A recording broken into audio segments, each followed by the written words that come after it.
في عندي مفاجأة. لمين المفاجأة؟ لمين؟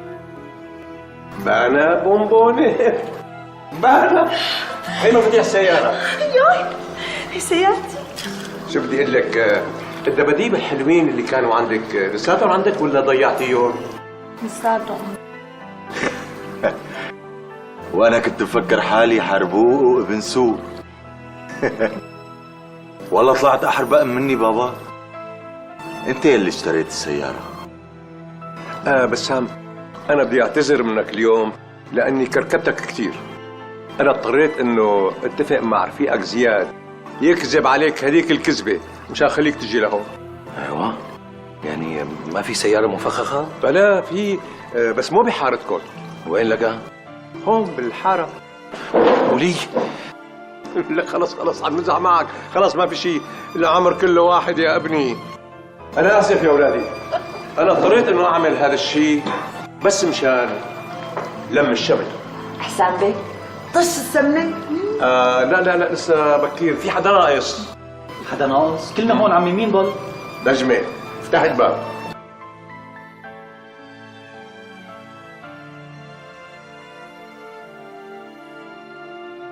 تفضل. انت؟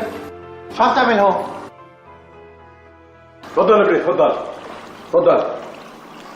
انت رح تصير واحد من العائلة. بقدم لكم خطيب شام. يا بابا اسمعوا كلياتكم. بيقول المثل اخطب لبنتك قبل ما تخطب لابنك.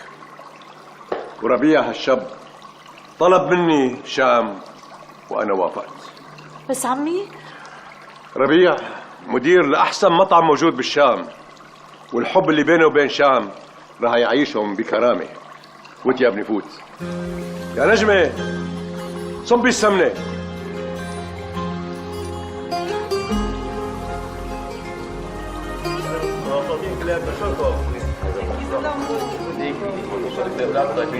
شو شام؟ شو صب لك شام؟ اي على راسك.